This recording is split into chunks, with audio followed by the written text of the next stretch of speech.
আসসালামু আলাইকুম বন্ধুরা, কেমন আছেন সবাই? আশা করি সবাই ভালো আছেন। বন্ধুরা, পুরো পৃথিবীর ৭১ ভাগ পানি আর ২৯ ভাগ মাটি, আর এইটুকুর মাঝে মানুষ লোকালয় স্থাপন করে জীবনযাপন করছে। আমাদের সমুদ্র এতটাই বিশাল আর গভীর যে এর সামনে আমাদের কল্পনাও হার মানে। এই গভীর সমুদ্রের মাঝেই না জানে কত রহস্য লুকিয়ে আছে।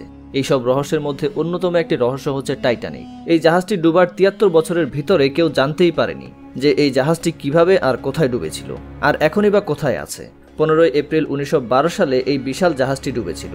এর ৭৩ বছর পর অর্থাৎ ১৯৮৫ সালে এই জাহাজটি খোঁজা হয়, কিন্তু এর ৩৫ বছর পরেও সমুদ্রের গভীর থেকে এই জাহাজটিকে বের করা যায়নি।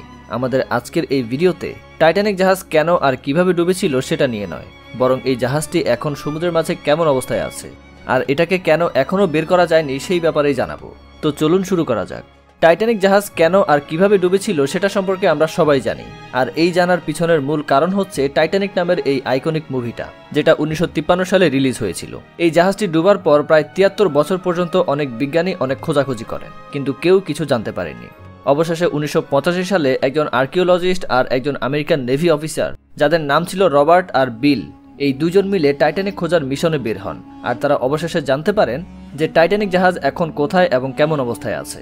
তারা এটা খুঁজে পাওয়ার পর এর অনেক রহস্যের পর্দাফাশ করেন, যা জানতে পেরে পুরো পৃথিবী অবাক হয়ে যায়। টাইটানিক জাহাজ সমুদ্র থেকে ১২,০০০ ফুট নিচে ছিল।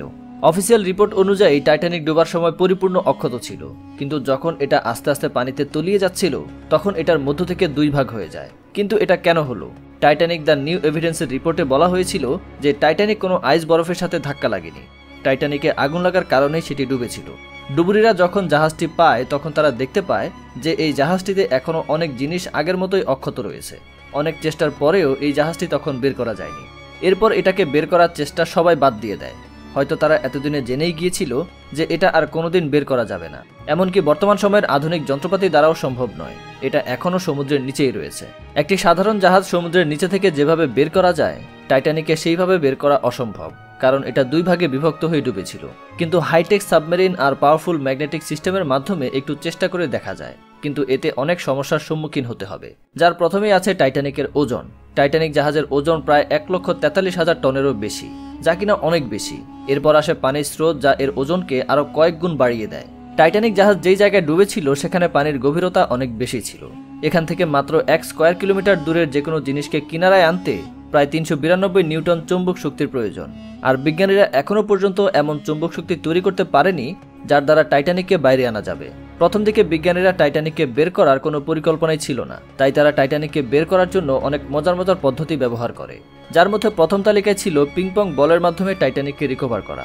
বিজ্ঞানীরা পরিকল্পনা করেন যে তারা টাইটানিক জাহাজটি পিংপং বল দিয়ে ভর্তি করবেন। এরপর এই বলগুলো পানির সংস্পর্শে এসে ফুলে উঠলে সেই সাথে টাইটানিক জাহাজটি উপরে ভেসে উঠবে, আর তারা কোনো সাবমেরিন বা বড় কোনো ম্যাগনেটের মাধ্যমে সেই জাহাজটি তুলে নেবে। কিন্তু তারা হয়তো এটা ভুলে গিয়েছিল যে এই পিংপং বল সমুদ্রের ভিতরে যেতেই পানির তীব্র স্রোতের কারণে ফেটে যাবে।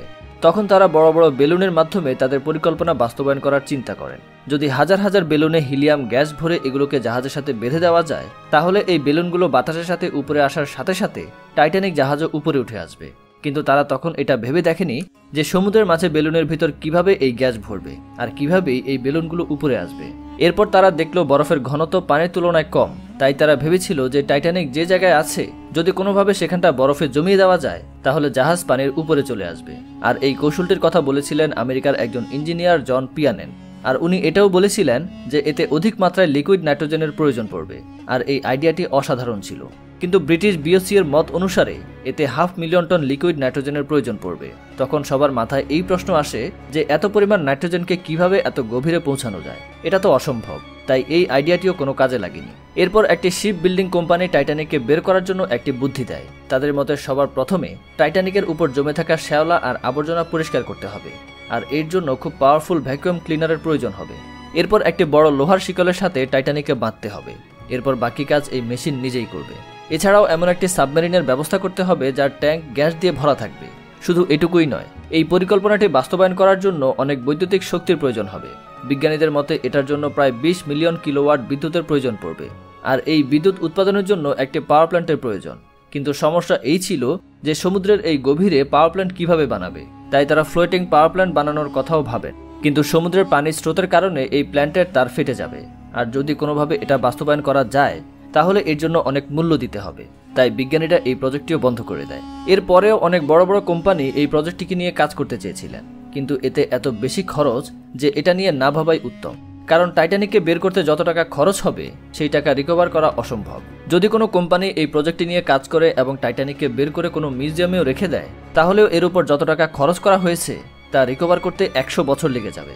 যদিও এই জাহাজের সাথে অনেক মানুষের আবেগ জড়িয়ে আছে, তবুও কোনো কোম্পানি এত বড় ঝুঁকি নিতে চায় না।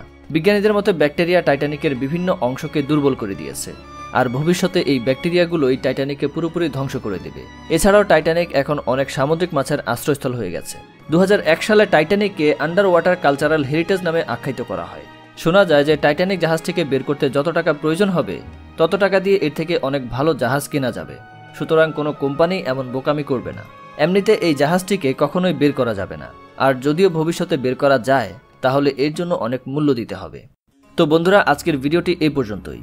আশা করি ভিডিওটি আপনাদের ভালো লেগেছে। ভিডিওটি ভালো লাগলে লাইক দিন, কমেন্ট করুন এবং আপনার বন্ধুদের সাথে শেয়ার করুন। ধন্যবাদ।